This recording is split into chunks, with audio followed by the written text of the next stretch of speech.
So, Looney Tunes, what made you want to come on board the project? I love Looney Tunes. I grew up watching it. I think a lot of my appreciation for music, but also like an understanding of what music is, comes from Looney Tunes. So, I'm a musical improviser. I played a lot of jazz, and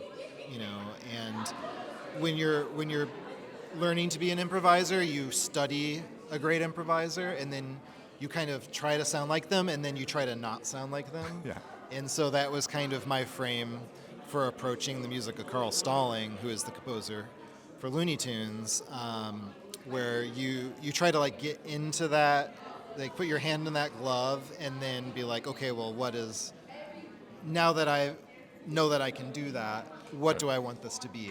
How is it more me? How is it an Well, that's the expression? thing, because you got to preserve the Looney Tunes because we're fans and we'll go nuts if you change it. You also have to make it for a modern audience. So, Yes. was there kind of a push and pull? How do you compose music that serves both masters? I think that part of what makes Looney Tunes so great is that so many people are involved in the process.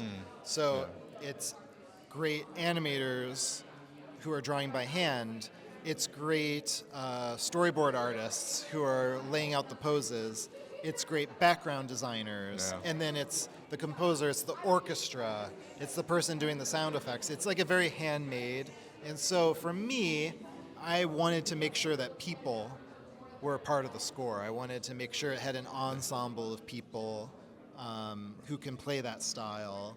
But I also the things that make me laugh are informed by like all the comedy that I've seen since Looney Tunes were Yeah. created. So, all the years of Saturday Night Live and all the great film comedies, movies by Mel Brooks, and even Judd Apatow movies. Like there's the language of how music functions in all of that. And so what I wanted to do was bring in some of the things I've learned from that Yeah. to sell the jokes in Looney Tunes in 2025. All right. So, at what point did you realize that's Daffy and Porky, and I'm working on this? Oh, sure. Is there a moment where you're like, wait a minute, am I actually doing this? I mean, I've been really lucky. I've been able to look up at Will Ferrell and Paul Rudd on my screen. I've been able to look up at Steph Curry and Adam Pawley.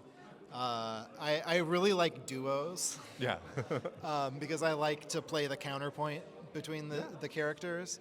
And so by the time it came to Porky and Daffy, I had kind of played with that idea musically to like, how do you create a sound for one character and a sound for another, Yeah. and juxtapose them and create contrast.